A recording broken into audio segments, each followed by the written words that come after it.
অবশেষে আনুষ্ঠানিকভাবে শেখ হাসিনাকে ফেরত চেয়েছে বাংলাদেশ। এজন্য দিল্লির কাছে চিঠি দিয়েছে ঢাকা। তবে কোন প্রক্রিয়ায় বা কিভাবে তাকে ফেরত চাওয়া হয়েছে তার বিস্তারিত তথ্য জানায়নি পররাষ্ট্র মন্ত্রণালয়। যদিও স্বরাষ্ট্র উপদেষ্টা জানিয়েছেন, প্রত্যর্পণ চুক্তি অনুযায়ী শেখ হাসিনাকে ফেরত চায় বাংলাদেশ। এই চিঠির পর অবশ্য ভারতের কোনো প্রতিক্রিয়া এখনো পর্যন্ত মেলেনি।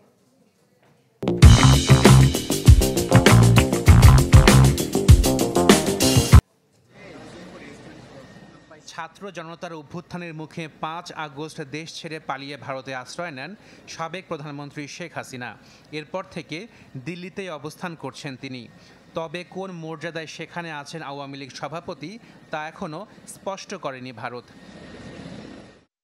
দেশ ছাড়ার পরই গণহত্যার অভিযোগে শেখ হাসিনার বিরুদ্ধে আন্তর্জাতিক অপরাধ ট্রাইব্যুনালে মামলা হয়, জারি করা হয় গ্রেপ্তারি পরোয়ানা।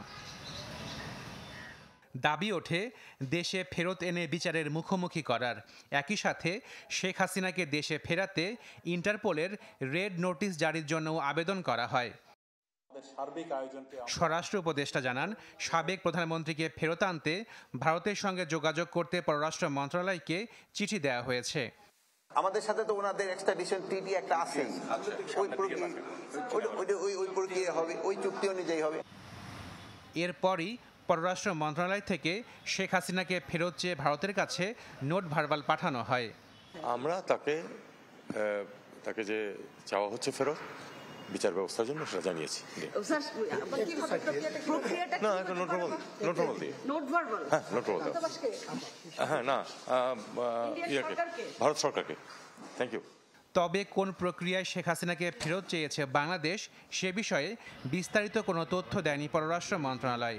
দুই দেশের মধ্যে হওয়া প্রত্যর্পণ চুক্তি শেখ হাসিনার ক্ষেত্রে প্রযোজ্য হবে কিনা তা হয়তো সময়ই বলে দেবে। আশিকুন প্রিন্স, চ্যানেল 24, ঢাকা।